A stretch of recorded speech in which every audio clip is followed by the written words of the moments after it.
Hi, my name is Ryan, and you are watching Ridge Cinema. Today, I will be discussing coming-of-age stories. This has to be my favorite subgenre in all of cinema.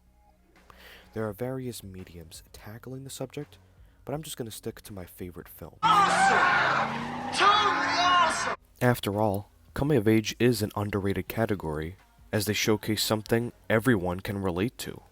Come on, let's get pumped! This is the place where dreams are made or destroyed! Well, first, it's important to mention that this is not in a genre per se, but a subgenre. It can lend itself to something like horror or comedy, but coming of age has a whole other meaning.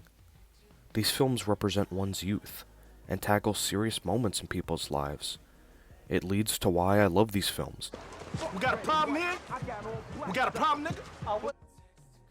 Before we get into the overarching theme of all, I simply want to mention some key details. What must be mentioned is the look of such pictures. Check out the designs of them all. Those nice costumes, production design, and sometimes makeup. Any production, whether you find yourself watching theater, the cinematic arts, you name it, they will immerse you in their environment, and even a teen drama, something involving young kids, can excel at this.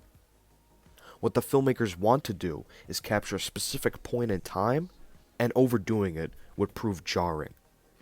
Dazed and Confused is a masterclass in this, because it shows how kids would dress in 1976's Texas. These kids are super casual here. There aren't hundreds of afros and bell-bottoms.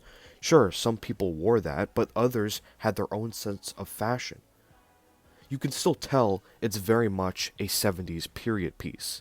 Stand By Me was made in 1986, but the actors are so genuine and authentic, and the way every shot radiates has a 1950s sensation. Speaking of which, the language is a crucial factor. There is a lingo to how the film is made and the way the characters speak. Domino, motherfuckers. Say about that. Even in how the film is constructed, there remains a sense of time. You can tell if someone wants to emulate an older style, or lure the audience back in time. Of course, not all stories of youth need to be set in the past. Sometimes those in the present show lots of humanity. In a way, this can be harder, seeing the filmmakers are older than the protagonists, and there might be a fundamental disconnect. Then again, this is where someone like John Hughes thrived in. The dude was very much a 50s and 60s kid, but he understood what every kid had in their mind years later. Now, I'm not gonna lie and say I loved every single flick the guy worked on, although I respect the hell out of his work, as many continue to have a lasting impact. It was almost a respect for youngsters, as he proved that their stories were just as worth telling as any other. At the end of the day, this is what I'm really getting at here. I know some will say any film has a chance to be impactful, and I'd 100% agree. However, a coming-of-age film has a strong task.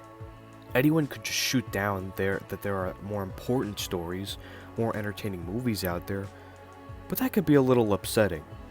It's as if people forget how important adolescent years can be.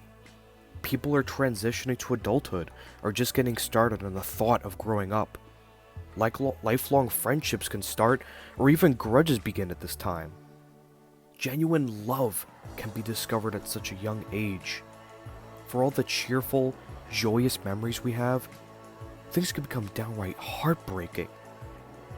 Not to say the world doesn't still have surprises in our adult years, but at this point, everything is new to us. Here, we find a sense of who we are and what is our purpose. Is there a purpose? And who do we want to be with, and so on. This is why I love these movies. Whether they are a time capsule or simply documenting the present, everyone can learn something from these stories. Many of the best stories have characters who change over time. Life is a lot like this. In regards to a coming-of-age tale, the lead's almost completely different. Usually, it's for the better.